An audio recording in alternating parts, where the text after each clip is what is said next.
예,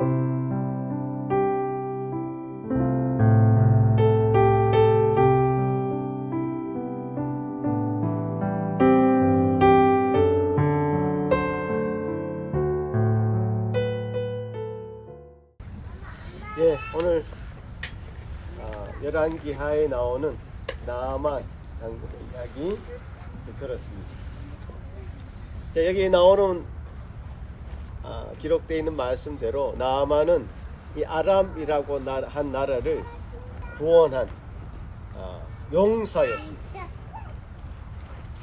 아람 왕은 이 나아만 장군을 굉장히 아끼는 것 같습니다. 마치 우리 역사를 보자면 이순신 장군처럼 나라를 구한 영웅인 것이죠.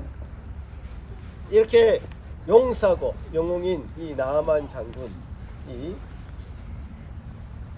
나병에 걸렸다. 한국말에 한국 성경에는 정확하게 안 나와 있는데 영어에는 but 그러나 라는 말이 분명히 나옵니다. 이런 용사고 영웅인데 나병이 걸렸다는 말이 딱 나옵니다. 자, 이 그러나가 굉장히 의미심장합니다. 큰 의미로 다가오는 것입니다. 나아만 장군이 나병 환자가 아니었다면 그는 아마 그 나라에서 영웅 취급을 받으면서 백성들에게 또 왕에게 참 좋은 대접을 받으면서 아마 기고만장하게 살았을 것입니다. 그러나 이 나병에 걸렸기 때문에 나아만 장군은 그동안 거들떠 보지도 않던 자기 집의 아내의 여종, 전쟁 포로로 잡혀온 그 여종의 말에 귀를 기울이게 된 것이죠. 나병에 걸린 그는 갈급한 심정이 되었습니다. 어떻게든지 지푸라기라도 잠든 심정으로 이스라엘에 가면 당신의 나병을 고칠 수 있습니다 라고 하는 이 말을 이 여종이 했을 때 그 귀에 그 말이 그 나아만 장군의 귀에 크게 들린 것입니다. 아주 확성기로 그 귀에 대고 말하는 것처럼 아주 크게 들렸던 것이죠. 그만큼 나아만은 갈급한 심령이었습니다. 저는 이것이 하나님의 크신 은혜요, 나아만에게 임한 하나님의 선물이라고 생각합니다. 여러분도 설교가 잘 안 들릴 때가 있을 것입니다. 그러나 어느 때 무심코 던진 하나님의 말씀을 아주 크게 들리는 때가 있습니다. 귀를 열어주셔서 말씀을 듣게 하시는 것, 그것은 전적으로 하나님의 크신 은혜입니다. 오늘 여러분도 이 하나님의 말씀에 귀를 온전히 열어서 하나님의 말씀을 이 천둥처럼 귀하게 듣는 저와 여러분이 되기를 간절히 소망합니다. 자, 엘리사가 당신의 병을 고칠 수 있습니다 라고 하는 어린 소녀의 말을 듣고 이 나아만은 그 이야기를 들고 왕에게 나아갑니다. 아람 왕에게. 근데 참 위험한 일인가 사실. 작은 소녀의 이 말, 그 말이 무슨 신빙성이 있겠습니까? 하지만 이 작은 소녀의 말을 듣고 왕에게 찾아갔고 왕은 또 그 이야기를 듣고 이스라엘 왕에게 친서를 보냅니다. 편지를 써 보냅니다. 내가 이 나아만 장군을 이스라엘에 보낼 테니까 이 나아만 장군을 고쳐주십시오.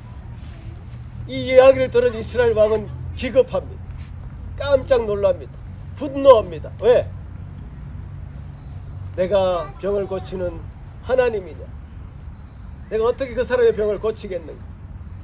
아마 저 아람 왕이 이것을 꼬투리 삼아서 우리와 전쟁을 하려고 하는 것이다 하면서 옷을 찢습니다. 옷을 찢는다는 것은 그만큼 정말 처참한 그 심정이 된 것이죠. 아마 이 오늘 본문에 다 나오진 않았지만 아람 왕도 이 나아만을 고치기 위해서 별의별 일을 다 했을 것입니다. 자기들이 섬기는 신 림몬 신에게도 기도했을 것이고 주술사를 불러서 고치려고 해봤을 것이고 의사를 통해서 치료해 보려고 했을 것이고, 그러나 백약이 무효입니다.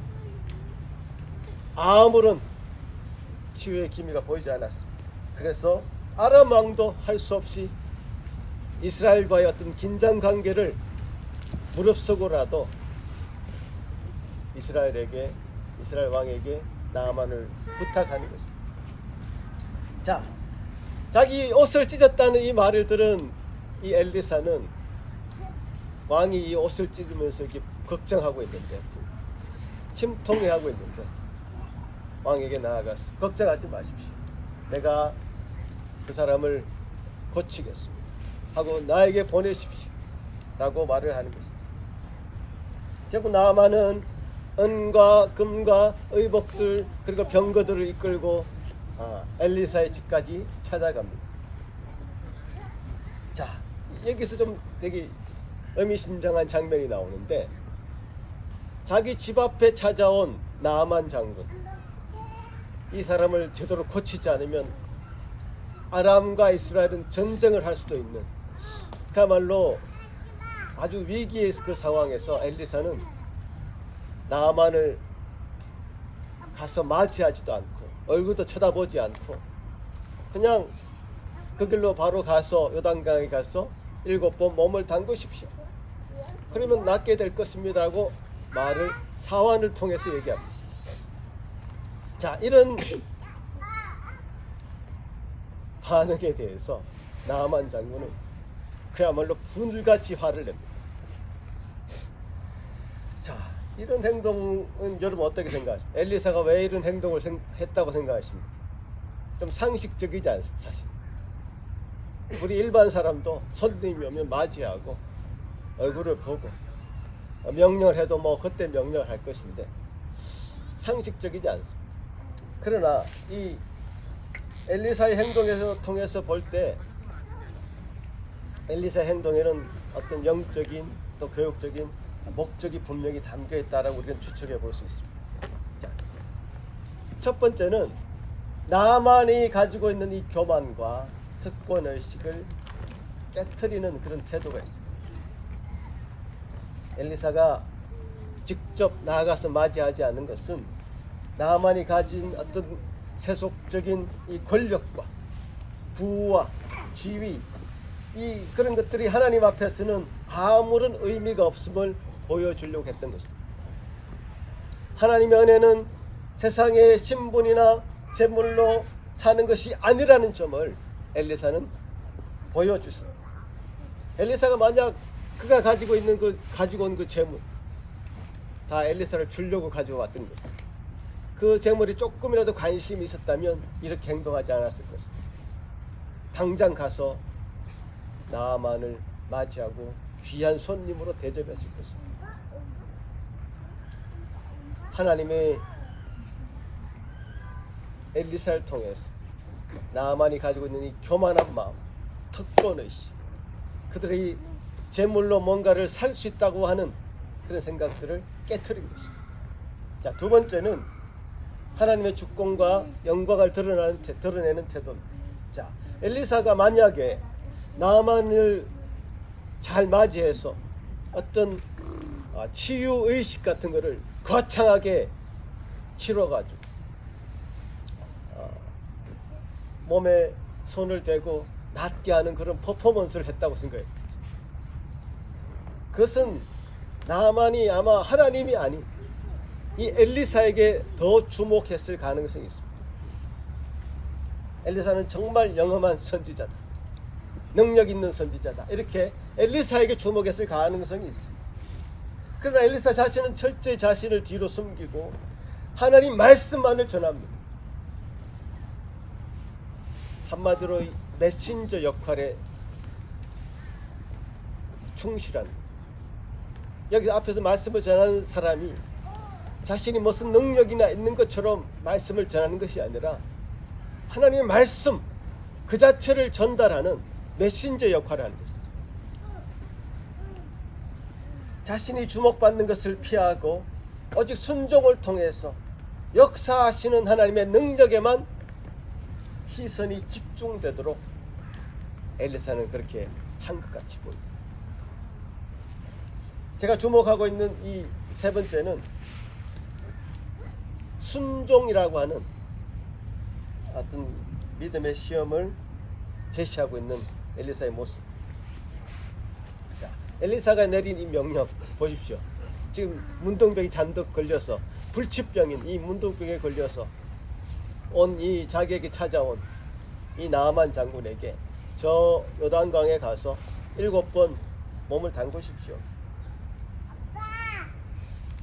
참 요단강이 그렇게 보잘것 뭐 거창한 강도 아니고 쫄쫄 흐르는 시대물 같은 것도 있는데, 그런데 가서 몸을 담궈서 닦게 하라고 하는 이 보잘것없는 이 명령에 순종한다는 것은 우리 이성이나 어떤 자존심으로서, 우리 가지고 있는 자존심으로서 선뜻 받아들이기 힘든 그런 것들이, 실제로 나아만은 아니 아람에 더 좋은 강들이 많은데 내가 왜 여기 요단강에 와서 몸을 담그냐, 분노를 하며 발길을 돌리고. 자, 이 엘리사의 이런 명령, 요단강에 7번 몸을 담그시오 라고 하는 이 명령은 나만이 가지고 있었던 이 고집과 자존심을 내려놓고 오직 말씀에 대한 순종을 선택하게 만드는 결정적인 계기가 됩니다. 나만은 결국 종들의 권유를 받아들여서 요단강에 몸을 담굽니다. 몸이 깨끗해졌을 뿐만 아니라 이렇게 고백합니다. 이제 이스라엘 외에는 온 천하에 신이 없는 줄을 아나이다 라고 하는 참된 믿음의 고백을 하게 되는 그 결론에 이르게 되는 것입니다. 자, 이 나아만의 이야기를 통해서 우리는 믿음의 본질이 무엇인지 다시 한번 생각해 보게 됩니다. 믿음의 본질은 세 가지 요소가 있습니다. 첫 번째, 따라 지식, 동의, 신뢰. 이 세 가지가 믿음의 본질입니다. 믿음은 첫 번째 하나님을 아는 지식에서 시작합니다. 복음을 아는 것에서 시작하는 것입니다. 나아만은 이 작은 여자아이의 이야기를 통해서 하나님의 선지자에 대한 소식을 접하게 된 것, 복음을 접하게 된 그 순간이 있었습니다. 두 번째는 그 들은 말씀을, 그 들은 지식을 인정하고 동의하는 것입니다. 나아만은 자신이 여자아이에게 들은 이 이야기가 정말 복된 소식, 복음이라고 생각하고 동의했습니다. 그러기에 왕에게도 찾아가고, 그러기에 재물을 싣고 엘리사에게까지 간 것입니다. 동의한 것입니다. 발걸음 옮겨서 자신이 가진 그 지식을 인정하는 그 과정이 있었습니다. 마지막이 제일 어려운데요. 가장 어렵고 힘든 과정인데, 이 나아만은 전적으로 신뢰하는 그 과정이 필요했습니다. 자신의 몸을 의탁하는 것입니다. 자신의 고집과 자존심을 내려놓는 그 과정이 필요했습니다. 자존심이 상했습니다마는 나아만은 엘리사가 한 이 말에 온전히 의탁합니다. 그동안 자신이 살아왔던 경험과 지식을 내려놓게 됩니다. 그 결과로 불치병인 나병이 치유되고 어린 아이와 같은 3살로 회복되게 되는 하나님의 놀라운 은혜를 경험하게 된 것입니다. 자, 여기 모여있는 우리는 어떻습니까? 우리 영혼의 병이 치유되고 하나님의 자녀로서의 새로운 피조물을 경험하게 되는 것은 우리 자신을 완전히 주님께 의탁했을 때만 일어나는 일입니다. 성경을 읽어서 지식을 얻는 것만으로도 부족합니다. 내가 그 지식에 동의하는 것만으로도 부족합니다. 믿음의 대상이신 그분을 온전히 신뢰하고 그분께 우리 인생을 맡겨드려야 됩니다. 이 세 가지가 온전해야 됩니다. 여러분 오늘도 말씀을 들으시지만 하도 주일마다 말씀을 듣고 하니까 그리스도가 우리의 구원자시다, 예수 그리스도 통해서 우리가 구원을 받을 수 있다라고 하는 이 사실은 들어서 알고 있습니다. 지식이 있습니다. 또 그 지식이 어느 정도 동의하는 마음이 있으시기에 이 자리까지 온 것으로 압니다.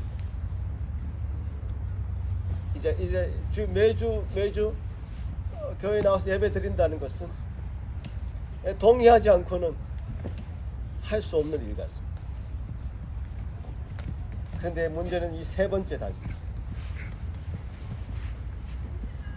세 번째 단계는 저는 이렇게 비유적으로 생각해 볼 수 있을 것 같습니다. 세 번째 단계는 마치 여러분이 큰 병에 걸려서 수술대에 올라야 되는 그런 형편이라고 생각해 보십시오. 그러면 그 의사가 그 수술 부위를 잘라낼 수 있도록 여러분은 이제 완전 무방비 상태가 됩니다.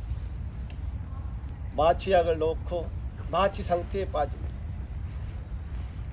그렇게 온전히 수술대에 올라가서 아무것도 할 수 없을 때에 의사는 마음껏 여러분의 병든 부분을 꺼내는 것입니다. 마찬가지로 우리 영혼의 의사이신 예수께서 우리 모든 것을 치유할 수 있도록 영혼의 의사이신 그 예수께 모든 것을 맡길 때, 의탁할 때 그 놀라운 치유의 일은 일어나는 것입니다. 어린 아이와 같이 3살이 나는 놀라운 은혜가 우리에게 임하는 것입니다. 새로운 피조물이 되는 것입니다. 여러분, 지식과 동의, 그리고 마지막 단계는 이 신뢰로 나아가는, 그래서 믿음의 온전한 걸음을 걸어가는 저와 여러분의 믿음이 되기를 간절히 바랍니다. 아멘.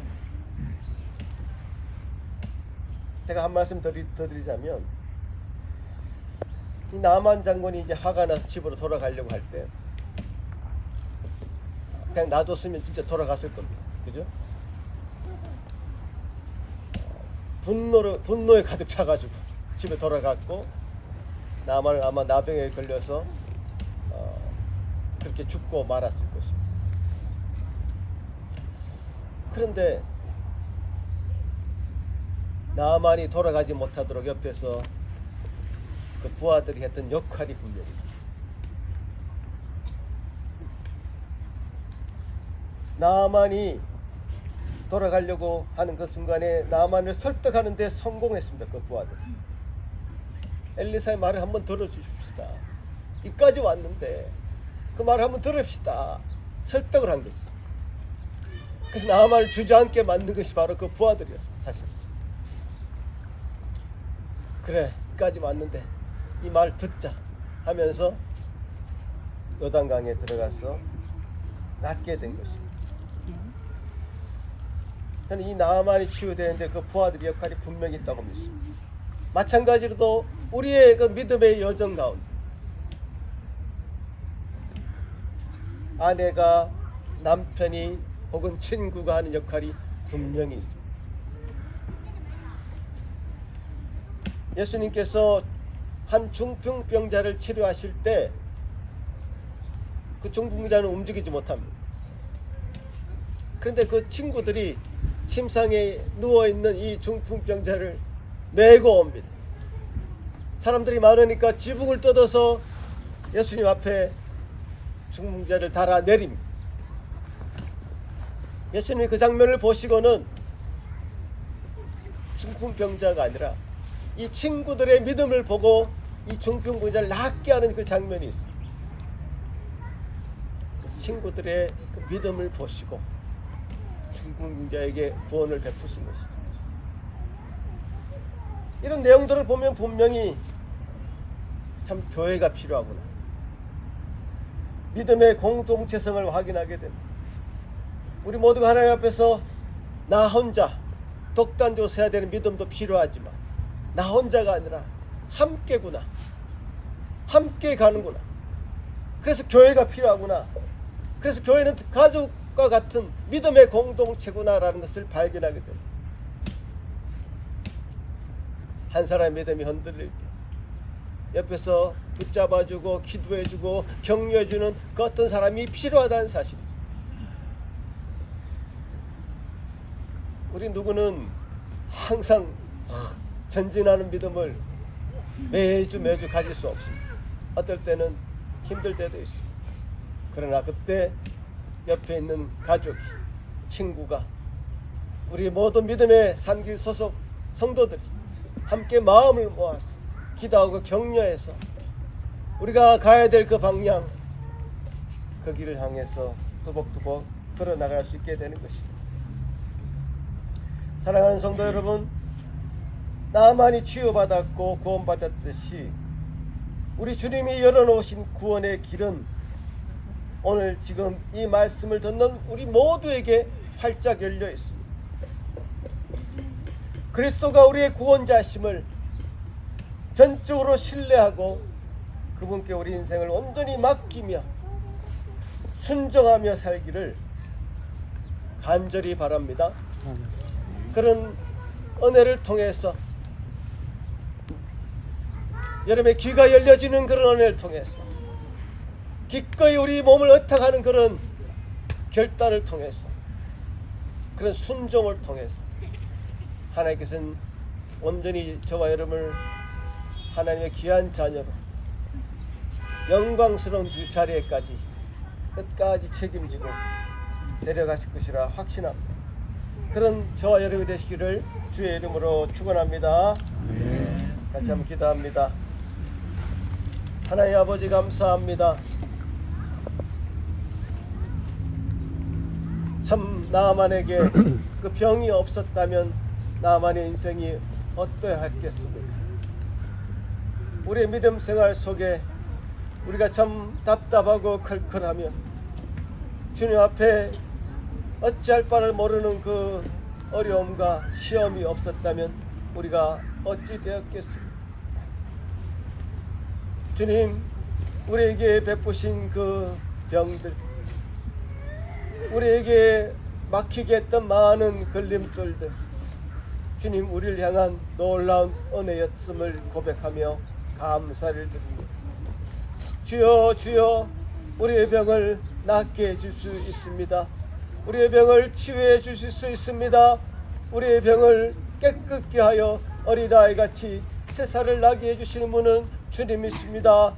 고백하는 저와 우리 모든 성도들 될 수 있도록 주님 함께하여 주시옵소서. 아버지 하나님, 이 시간 주님 앞에 열려진 그 길에 다 동참하여 주님께서 우리를 이끄시고 우리 모든 심령을 구원하시는 은혜를 체험하며 살아가는 하루하루가 될 수 있기를 소망하며 감사드리오며 예수님 이름으로 기도합나이다. 아멘.